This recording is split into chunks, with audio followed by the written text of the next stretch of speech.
The words cut through me like cold steel. "You're done here." Declan didn't even flinch when he said it, his smirk sharper than the termination letter clutched in his hand. Around the boardroom table, not a single pair of eyes dared to meet mine. 8 years of sacrifice, late nights, weekends traded for server rooms, gone. All because I missed one thing: a birthday party. I walked out in silence, my heels clicking against the polished floor like punctuation marks to a sentence I hadn't written. I didn't look back. If I did, I might have shattered right there in front of them.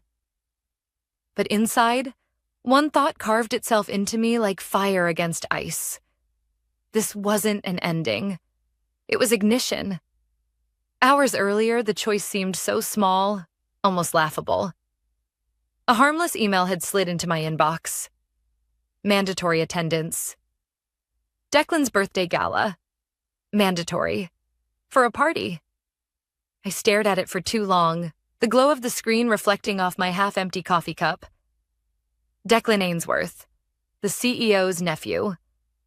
Entitled Thin Resume, Inflated Ego, he thrived on these events, where champagne replaced work and loyalty was measured by how loudly you clapped. But me, I was buried in something bigger. On my screen pulsed the last line of a security algorithm, 8 years in the making. My creation. My heartbeat translated into code. A billion-dollar system that was about to become the backbone of every global contract we touched. I whispered to myself, not tonight. The party would pass. The system couldn't wait. My phone buzzed against the desk, dragging me out of my focus. A message from my mom. "Sweetheart, dinner tonight? Please?" My chest tightened. She'd been in and out of the hospital for weeks, and guilt pulled at me like an anchor. I typed back quickly. "Tomorrow, I promise. Just need to finish this update." It wasn't a lie. This patch wasn't optional. Without it, the next board meeting would be war. My work wasn't just another product. It was protection. It was survival. Another ping. A Slack message from a colleague. Word is, Declan hates anyone who skips his parties.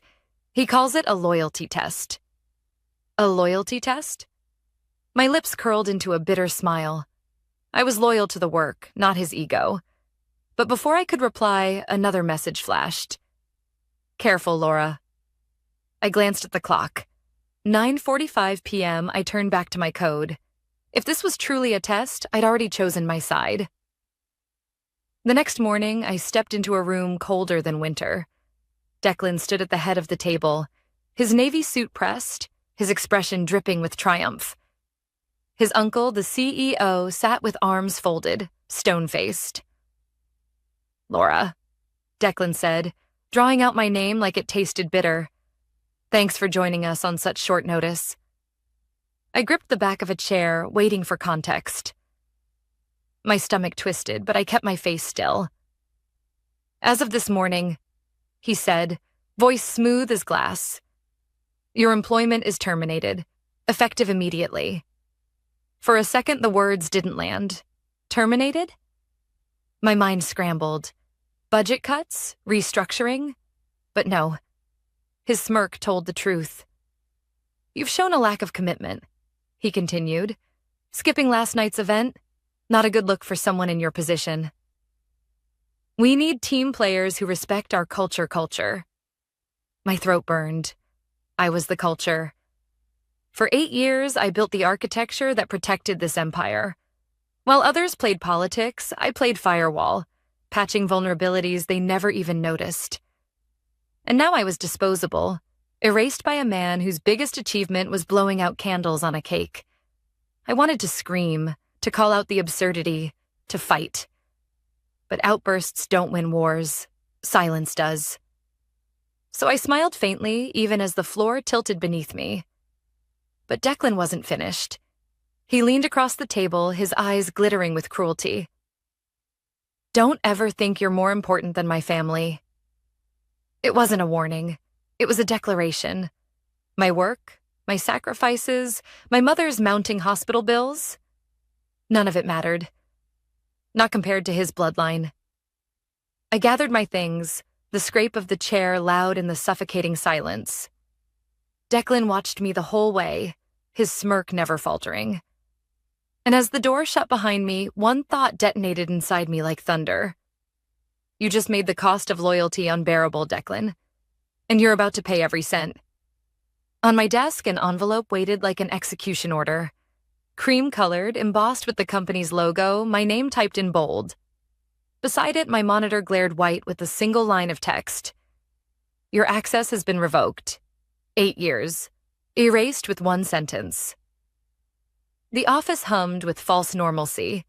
Phones rang, keyboards clacked, but no one looked at me. The same people who once praised me for saving multi-million-dollar contracts suddenly found the floor tiles fascinating. I tore the envelope open. 2 pages of sterile legal jargon. Return your badge by end of day. That was it. No thank you. No acknowledgement of the billions I had safeguarded. Just an order to disappear. My fingers dug into the paper until the edge cut my skin. I wanted to storm back into that boardroom, slam the agreement on the table, and spit Declan's arrogance back in his face. But I didn't. I couldn't. Instead, I packed slowly, every click of my keyboard echoing in my skull like a countdown. Then my phone buzzed.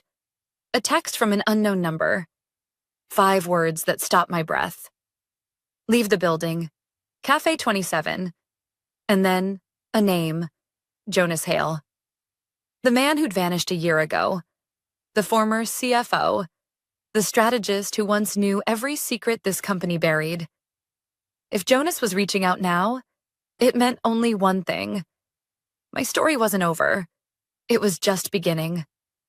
The bell above Cafe 27's door chimed as I stepped inside, clutching the cream envelope like a guilty secret. The place was nearly empty, just the soft hum of the espresso machine and 2 baristas trading gossip near the counter. My eyes swept the room until they landed on him. Jonas Hale. He sat in the far corner, charcoal coat draped over the chair, silver hair catching the morning light. He hadn't aged so much as he'd hardened, like time had chiseled him into stone. When his eyes met mine, sharp as ever, I felt my pulse stumble. Laura, he said, rising slightly to pull out the chair across from him. Sit. I lowered myself into the seat, my hands tight around the envelope. My throat felt dry. Jonas had disappeared a year ago with no farewell speech, no LinkedIn update, no whisper of his next move. One day he was CFO of the company, architect of billion-dollar acquisitions. The next he was gone. The rumor mill said he retired quietly, but I never believed it. You're wondering why I called? He said, voice measured. I nodded. Words felt fragile in my mouth. Jonas leaned in, elbows resting on the table, his tone calm but deliberate.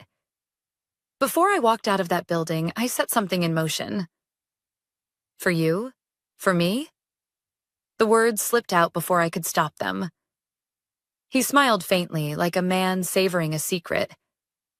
When you started building that algorithm, I knew its value.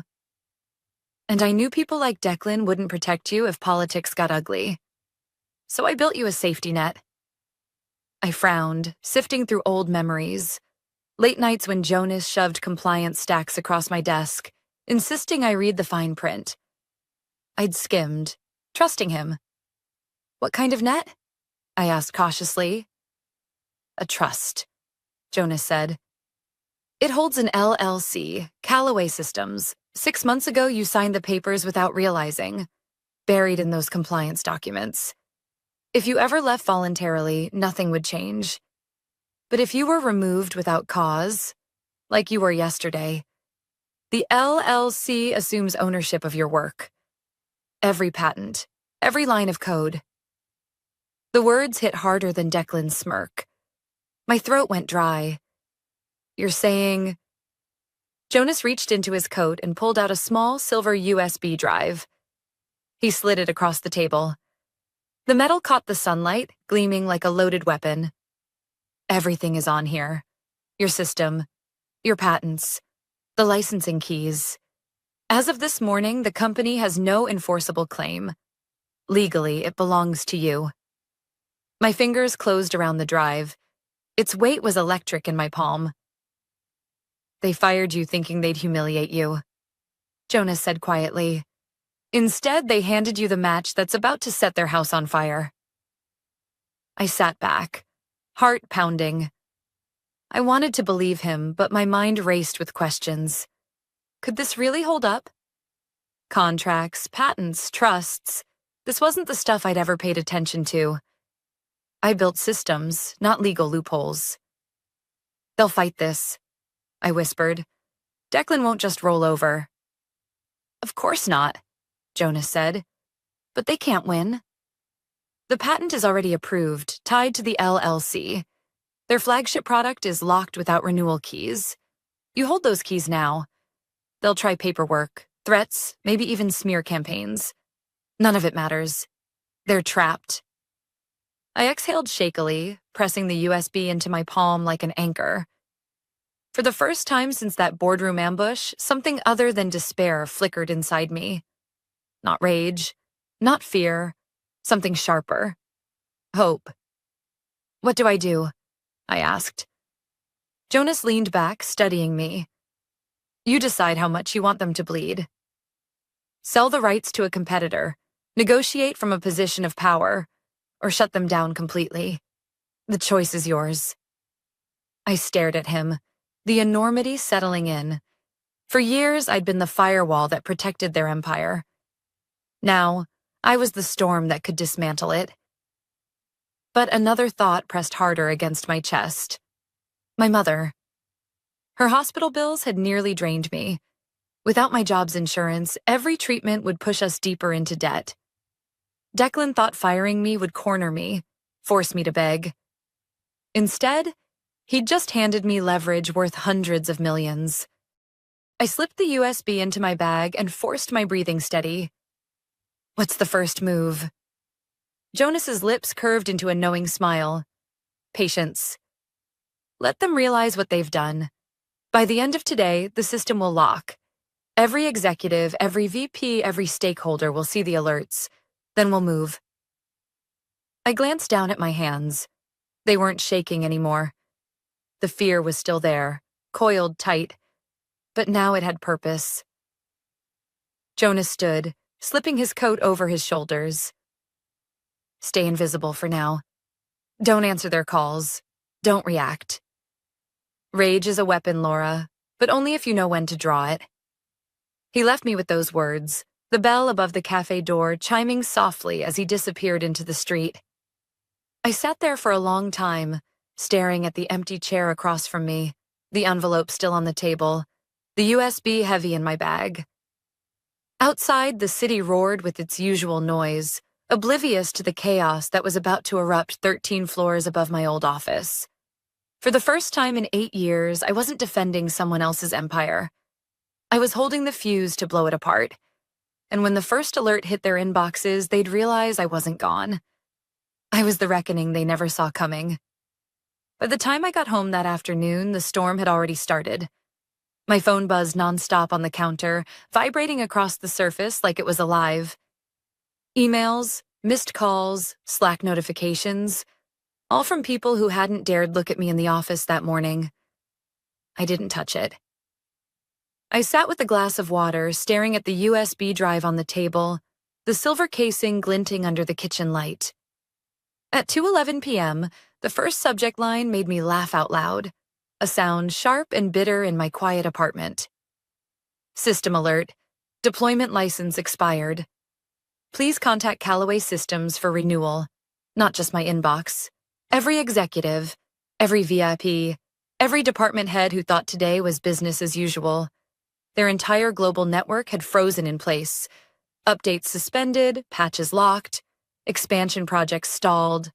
All roads pointed to me, or rather to Callaway Systems, the LLC they didn't even realize existed until now. By 2:30, financial reporters were tweeting about unexpected outages at Ainsworth Global. I scrolled through the noise, calm on the outside, while something volcanic churned beneath my ribs. Inside that glass tower, I imagined the panic spreading like fire. Executives barking at IT teams, directors demanding answers. Declan's smug grin curdling into something ugly when he realized the empire he thought he controlled was in someone else's hands. Mine. The phone buzzed again, this time a voicemail. My hand hovered, but I didn't press play. I didn't need to. I could picture it clearly. Declan's voice, sharp with manufactured authority, demanding my cooperation. Maybe even a threat slipped between words. But Jonas's advice echoed in my head. Stay invisible. Rage is a weapon, Laura, but only if you know when to draw it. So I let it ring. By evening, news outlets were running with it. Unprecedented disruption. Internal turmoil. One headline even dared. Has Ainsworth Global lost control of its own system? I closed my laptop and leaned back on the couch, exhaustion pressing down, but not enough to smother the quiet satisfaction rising inside me. For years, I'd sacrificed birthdays, weekends, dinners with Mom, all for that system. And in one arrogant decision, Declan had tried to erase me. Instead, he'd handed me leverage worth hundreds of millions.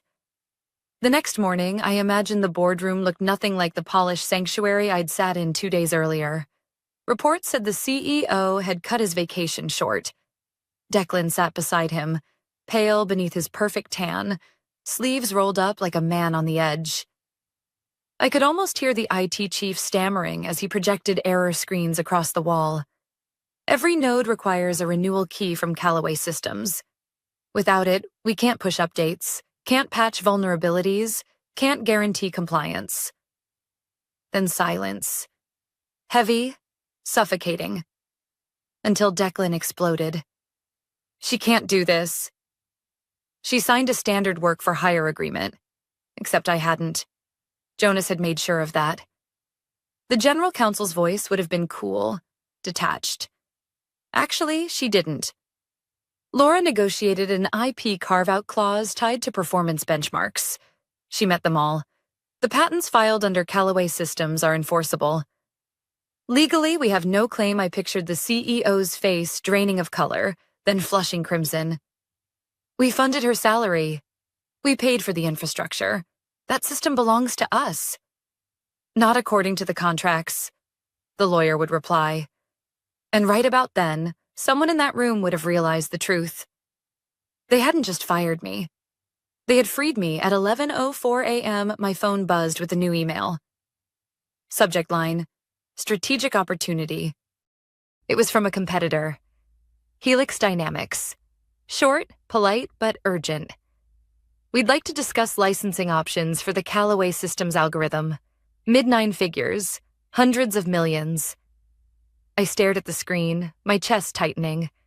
It wasn't just vindication. It was survival. Mom's hospital bills, my drained savings. The years of sacrifice they'd tried to bury under an envelope and a revoked badge. The decision didn't take long. 10 minutes later, I replied, confirming availability. Let's meet. My reflection in the laptop screen looked calm, almost serene. No one could see the storm inside me. The fury, the relief, the hunger for justice. The company thought they'd humiliated me. Instead, they'd activated the safety net Jonas had woven months before. By lunchtime, legal teams were scrambling, PR departments were drafting emergency statements, and investors were calling for answers. And me? I was sipping coffee in my kitchen, watching their empire unravel, one system alert at a time. That afternoon, another email arrived. This one from the CEO himself. Laura, let's discuss terms. You have 48 hours. I smiled. Finally, they understood. The countdown had begun. The email from the CEO sat on my screen like a dare. Laura, let's discuss terms. You have 48 hours, 2 days. That was all it took for panic to break through their arrogance. I didn't reply immediately. I closed my laptop, slid it into my bag, and walked to the corner cafe. Silence is strategy. Every extra hour without an answer tightened the noose. By the time I arrived, financial reporters were circling like sharks. Articles spoke of leadership turmoil and system paralysis. Declan's name appeared more than once, usually followed by words like nepotism and reckless. His golden boy shine was cracking. That evening, Jonas called. His tone was calm, but underneath I heard the satisfaction.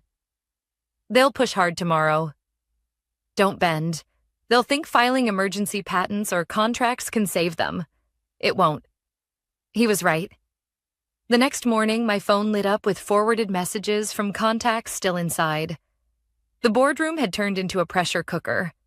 The general counsel laid out a fragile plan. File an emergency patent. Argue prior ownership because the company had funded my salary and infrastructure. Risky, she'd admitted. But it's our only option. Declan, desperate for control, had seized it. Do it. File it now. We'll bury her in paperwork before she can blink. If only he knew. By 10 a.m., my phone buzzed with a push notification. USPTO filing confirmation. Callaway Systems, patent number 1,189,472. Approved 2 weeks ago. I exhaled slowly, almost laughing. Jonas and I had set the trap months earlier. They weren't chasing a loophole. They were running headfirst into a brick wall. Minutes later, another alert appeared. Emergency filing rejected. Existing registration on record. I pictured Declan's face when those words landed in front of him. His smirk fading, his bravado collapsing. I imagined the board shifting uncomfortably while the CEO's temper exploded across the room. Jonas messaged me a single word. Beautiful. I let myself smile. That afternoon, Helix Dynamics confirmed our meeting. The Grand Meridian Hotel. Ironic, considering it was the same place Declan had thrown his birthday gala just a week earlier. The party that started all this. Walking through the hotel's marble lobby, I kept my expression controlled. Cameras flashed nearby as journalists loitered, hunting for scraps of truth. I didn't stop. They didn't know my name yet. They would. Inside the suite, Helix's CEO greeted me with a firm handshake. Miss Callaway, we've admired your work for years. What happened at Ainsworth Global? Their loss is our opportunity. I sat across from him, smoothing my jacket, my voice steady. I'm not here to discuss the past. I'm here to discuss numbers. The negotiations were clinical, almost cold. Lawyers scribbled notes. Analysts whispered over spreadsheets. The first offer slid across the table. $320 million for global licensing rights, with expansion into 3 continents. I traced the figures with my eyes, keeping my face neutral. Inside, my pulse raced, but I remembered Jonas's advice. Control isn't in the reaction. It's in restraint. Well, review, I said calmly, standing. But know this, I'm not in a rush. The longer this drags, the more leverage I have. The CEO nodded, impressed. He knew I was right. Back at home, I drafted an email to the Ainsworth CEO. Subject, license renewal. Body, you have 48 hours. After that, the value of your company begins to evaporate. Choose wisely. No threats, no drama. Just a deadline and a truth they couldn't outrun. By the following morning, I heard the board had gathered again, this time with emergency legal teams. Stacks of contracts and laptops cluttered the polished table where I used to sit. Declan looked worn, his tie loosened, eyes bloodshot. We can fight this, he insisted. She's smart, but not invincible. The lawyer's response was sharp. With respect, Declan, she outmaneuvered us months ago. Every patent is filed, every clause airtight. The LLC owns everything. The CEO rubbed his temples, voice hoarse. So what do we do? Silence. For the first time, I imagined they truly saw me, not as an employee to discard, but as the storm they had created. That afternoon, the CEO finally replied to my message. His tone was stripped of arrogance. Laura, we're ready to negotiate. I closed the laptop slowly, savoring the moment. Declan had wanted to test my loyalty. He'd succeeded, just not in the way he expected. The 48-hour clock was ticking, and now every second belonged to me. They walked into the conference room like men still pretending to own the room. The CEO's stride was stiff, his jaw locked tight. Beside him, Declan looked pale, his perfect tan now a fragile mask. The arrogance that once dripped from him was gone, replaced by the brittle shell of a man who knew the ground beneath him was crumbling. I sat at the center of the table, calm, composed, a glass of water untouched at my side. Jonas sat to my left, his presence radiating quiet power, the kind that comes from already knowing the ending. Neither of us rose to greet them. That in itself was a victory. Laura, the CEO said finally, his voice tight as wire. We're here to make this right. I tilted my head slightly. Right for whom? Declan leaned forward, forcing a smile that didn't reach his eyes. Let's not drag this out. We're prepared to... Jonas cut in, his voice smooth and firm.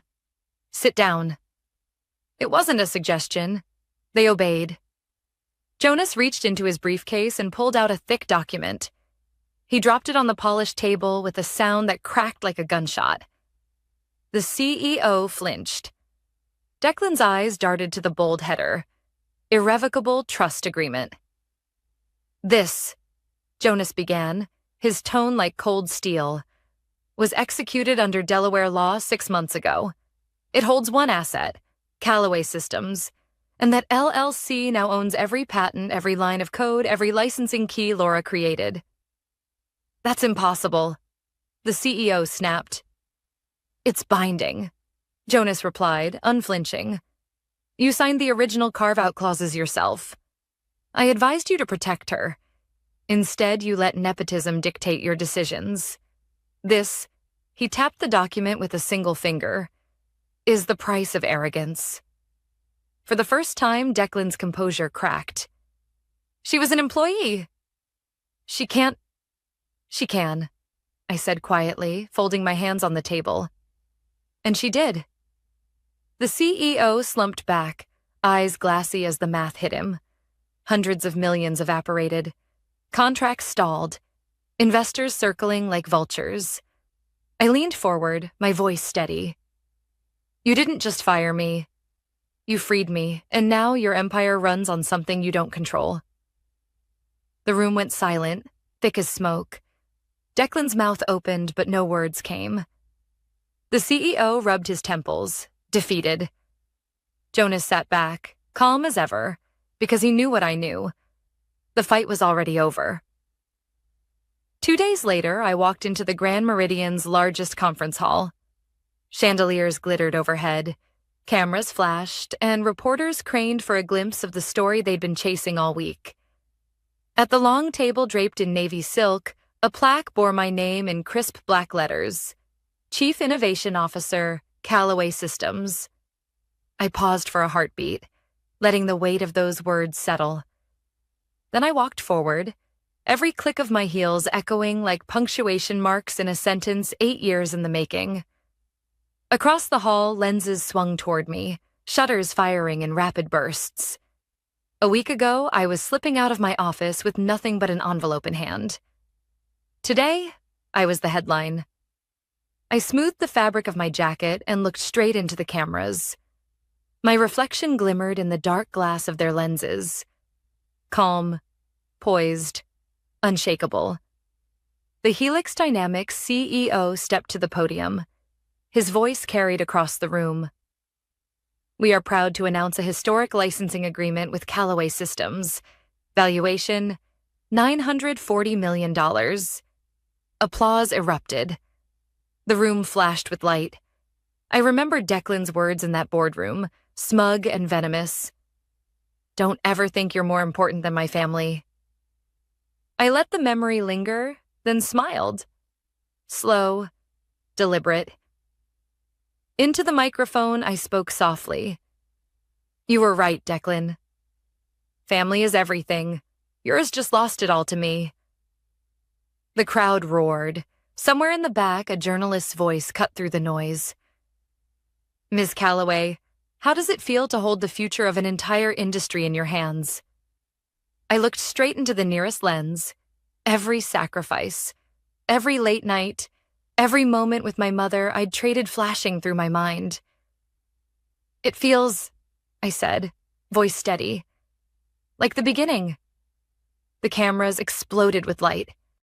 And for the first time in years, the storm inside me went still. They underestimated me because I stayed quiet, because I didn't play their games.